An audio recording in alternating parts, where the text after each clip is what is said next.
And the constitution of country says you cannot go to another party with the mandate of another party. And yet we are not following that rule. So we went and looked at what has been happening to our party. And like surgeons, we removed the cancer. The cancer that had been part of our party, that has crippled the party. We hope with that removal of the cancer, the party may be able to move and give Nigerians an option on what to do. That's why I was a little late because of the flight, and I already told them that please, today, from the Minister of State Finance, an intellectual, there is no way this lady will pass you without looking twice. And in Islam, I'm told to only look at a woman once and then took away my eyes.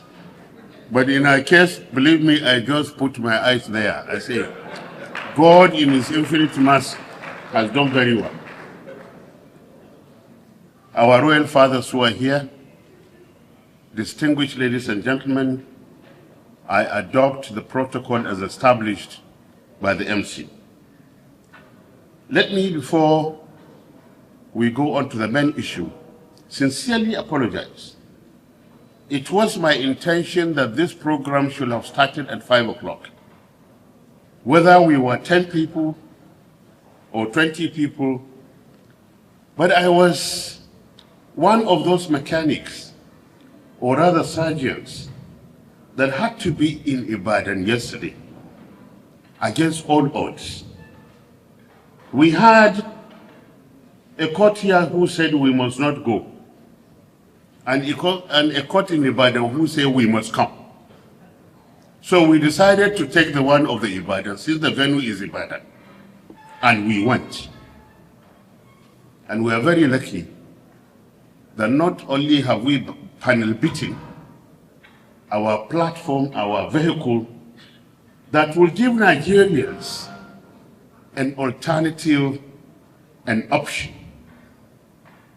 Because believe me, if we make the mistake of creating a one-party state in Nigeria, we will pay for it.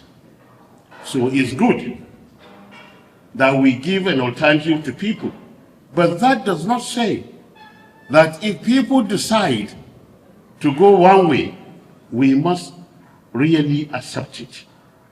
There was a time when PDP had up to 28 governors in this country, and nobody cried foul. But one can cry foul when you see your governors been taken away, either by bribe or by intimidation, and the constitution of country says you cannot go to another party with the mandate of another party, and yet we are not following that rule. So we went and looked at what has been happening to our party, and like surgeons, we removed the cancer. The cancer that had been part of our party, that has crippled the party. We hope with that removal of the cancer, the party may be able to move and give Nigerians an option on what to do. That's why I was a little late because of the flight, and I already told them that please, in case I couldn't make it, please continue with the program and apologize on my behalf. So I sincerely apologize for starting at this time. Somebody asked me when I gave one of the keynote addresses in one of our father's birthday, posthumous birthday, about 2 years ago. And he said, why are you paying attention? Why are you very close to Zik? I said, there are many coincidences in my life. Zik was born in Zungeru, November 16th. Babangida Aliyu was born in Mina, November 12th. Mina and Zungeru is just about 40-50 minutes drive. So whatever is happening in Zungeru or in Mina, the two cities share many things in common. Two, Dr. Nnamdi Azikiwe went to University in Philadelphia. Babangida Aliyu went to the University of Pittsburgh in Pittsburgh, Pennsylvania, where I did my master's and PhD. And he did his PhD also there. So I said, for me, it is a natural thing that when you read about a person and you notice his style, Wike was a Nigerian even before Nigeria gained its independence. Wike was in the forefront of the independence of Nigeria. And you could see that he could, as a realist, compromise to ensure the survival of the nation. If you recall, before the coup of 1966, Dr. Nnamdi Azikiwe entered a relationship between his party and MPC and became a ceremonial president.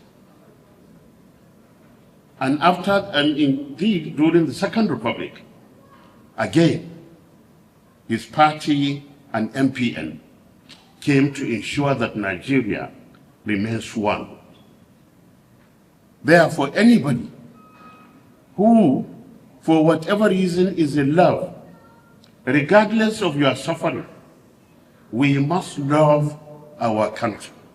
I don't think we chose. Many people, if they were to choose where to be born, probably presently, they may not want to be born in Nigeria. But since it was not a choice, your creator chose that you should be born here, it is only natural that you should be proud and love your country. In fact, in all the religious dictum, it's part of the principles that loving your country is very important. And this, Dr. Nnamdi Azikiwe has taught us. Therefore, being here is very, very important. Let me also recognize one voice that has remained very constant, regardless of Boko Haram, regardless of the level of corruption, regardless of the truth. Do they say toothless bulldog that the National Assembly is becoming? Ali Ndume has become a principled senator that every Nigerian would love to beat. And like I said, when you look at the brochure, you will see the importance of today in the quality of those to be honored. I therefore welcome you to this 121 posthumous birthday celebration of Dr. Nnamdi Azikiwe. And also, Justice Kogo Umar, the chairman of Code of Conduct Tribunal. I am sure you will do your job. Unfortunately for your tribunal, the Code of Conduct has to do the job before coming to you. So if they mess up,